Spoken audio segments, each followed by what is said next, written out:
नमस्कार जय हिंद साथियों। भारत दुनिया का सबसे बड़ा लोकतंत्र है और आज कई राज्यों के चुनाव परिणाम आए हैं। आपने देखा तमिलनाडु में कितना बड़ा बदलाव हुआ।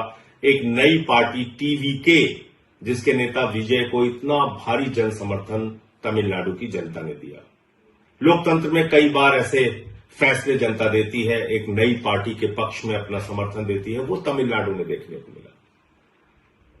बंगाल में जो कुछ हुआ, आज उसको लेकर टीवी चैनल पे जश्न मनाया जाएगा। गोदी मीडिया बड़ी बड़ी बातें करेगा, तमाम उपलब्धियां गिनाएगा मोदी जी की और अमित शाह जी की और भारतीय जनता पार्टी की नीति की, रणनीति की, बहुत सारी बातें होंगी। लेकिन क्या यह वास्तव में लोकतंत्र की जीत है? क्या यह जनता के फैसले की जीत है? क्या आज इस चुनाव परिणाम के पीछे का जो सच है वो इस देश के लोगों को भूल जाना चाहिए और सिर्फ बीजेपी का गुणगान करना चाहिए? मुझे लगता है नहीं।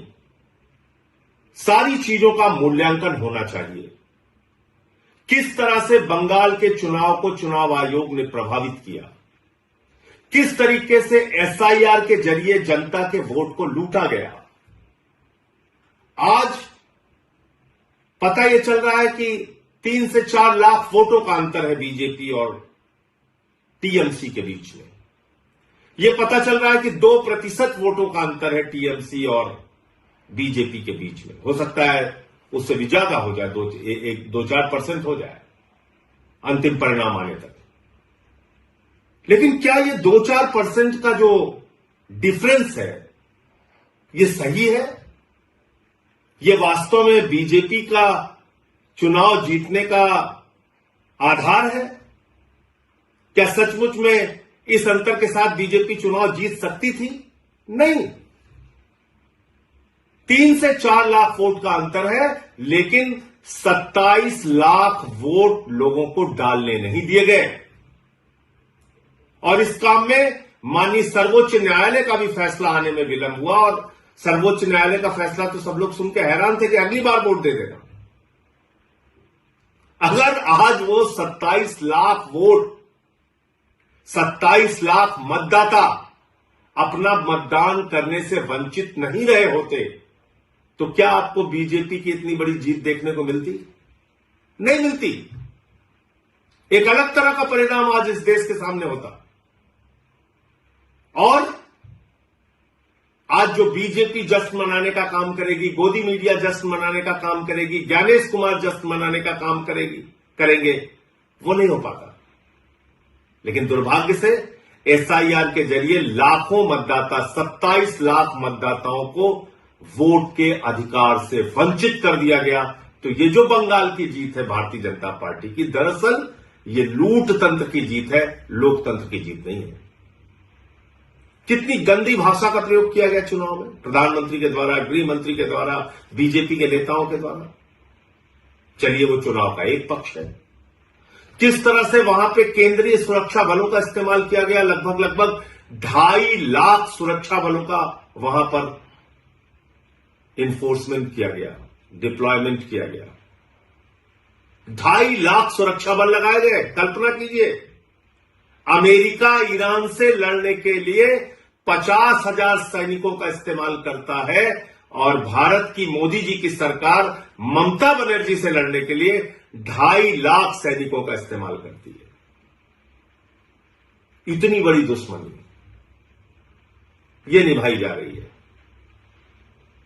फिर इस चुनाव में यह भी प्रश्न उठता है कि किस तरह से विपक्ष के जो नेता थे, कांग्रेस पार्टी जो थी, राहुल गांधी जो थे, वो जाके वहां पे ममता बनर्जी को ही टारगेट कर रहे थे।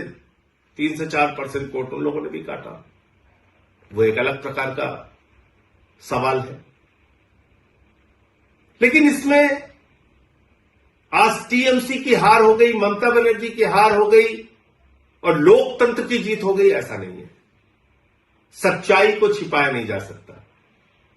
ये एसआईआर के घपले की जीत है, ये ज्ञानेश कुमार के घोटाले की जीत है, ये मोदी अमित शाह के द्वारा केंद्रीय सुरक्षा बलों के बेजा इस्तेमाल की जीत है, ये मोदी अमित शाह के इशारे पर चुनाव आयोग एजेंट बन के बीजेपी का जिस तरह से काम कर रहा था और वहां पर सरकारी अधिकारी चाहे चीफ सेक्रेटरी हो, डीजीपी हो, तमाम जिलों के अधिकारी हो, एसपी हो, डीएम हो, जिस तरह से उनको हटाया गया, ये उसकी जीत है, ये लोकतंत्र की जीत नहीं है।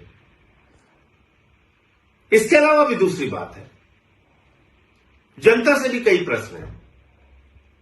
अब जैसे दिल्ली का चुनाव हुआ, दिल्ली के चुनाव में आम आदमी पार्टी ने जो वादे किए पूरा किया, उससे ज्यादा काम करके दिखाया।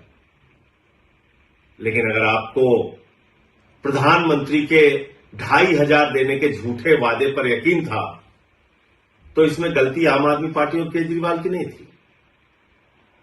आज अगर बंगाल के चुनाव में, पंजाब के चुनाव में या दूसरे राज्यों के चुनाव में भारतीय जनता पार्टी जाती है, झूठे वादे करती है, उत्तर प्रदेश के चुनाव में, और उसका मूल्यांकन किए बगैर अगर आप उसको वोट करते हैं, तो इसमें उन पार्टियों की गलती नहीं है। हमको भी अपने बारे में सोचना पड़ेगा। पंजाब में हमारी सरकार ने जो वादा किया उससे ज्यादा काम किया, दिल्ली में हमने जो वादा किया उससे ज्यादा काम किया, लेकिन मोदी जी झाल मुड़ी खा के चुनाव जीत रहे हैं, झूठे वादे करके चुनाव जीत रहे, कह रहे 3,000 रुपए देंगे। दिल्ली में महिलाओं को 2,500 नहीं दिया, बंगाल में जाके कह रहे 3,000 रुपए देंगे। उनकी नफरत की राजनीति पर अगर आपको गुस्सा नहीं आता, अगर 993 रुपए सिलेंडर का दाम बढ़ जाता है उस पर गुस्सा नहीं आता, चुनाव ठीक खत्म होता है उसके तुरंत बाद, और हम लोग कह रहे थे कि निश्चित रूप से गैस के दाम बढ़ेंगे, 261 रुपए 5 किलो के सिलेंडर का दाम बढ़ गया, अब पेट्रोल डीजल के भी दाम बढ़ेंगे। लेकिन अगर इन सब बातों से जनता को कोई फर्क नहीं पड़ता, तो भारतीय जनता पार्टी को क्यों फर्क पड़ेगा? मोदी अमित शाह को क्यों फर्क पड़ेगा? वो तो अपना ये लूट तंत्र का खेल चलाएंगे और जैसे चाहेंगे देश में महंगाई बढ़ाएंगे, जैसे चाहेंगे पूंजीपतियों को बढ़ावा देंगे, जैसे चाहेंगे सरकारी तंत्र का दुरुपयोग करेंगे, जो उन्होंने बंगाल में किया। ईडी का दुरुपयोग किया, सीबीआई का दुरुपयोग किया, चुनाव आयोग का दुरुपयोग किया, हजारों करोड़ रुपए पानी की तरह बहाए, अधिकारियों की ट्रांसफर पोस्टिंग सस्पेंशन किया, 2.5 लाख वहां पे केंद्रीय सुरक्षा बल लगाए, चुनाव का माहौल बिगाड़ा, जो कुछ भी वो कर सकते थे उन्होंने किया, और बंगाल में बीजेपी आज चुनाव जीत गई। लेकिन याद रखिएगा, उड़ीसा की हालत अभी आपने देखा होगा, जीतू मुंडा की तस्वीर देखी होगी, किस तरह से वो अपने बहन के कंकाल को अपने कंधे पे लेके डबल इंजन की सरकार में बैंक जाते हैं 20,000 रुपए पाने के लिए। बंगाल में भी अभी आ गए। जो नफरत की राजनीति पूरे देश में बीजेपी कर रही है, अब उसकी शुरुआत बंगाल में भी होगी। बिहार में भी इन्होंने नीतीश कुमार जी को हटा दिया, वहां सम्राट चौधरी आ गए, वहां भी अब वही सब खेल होगा। इन सब के पीछे आपके मुद्दे कहां हैं? देश कहां खड़ा है?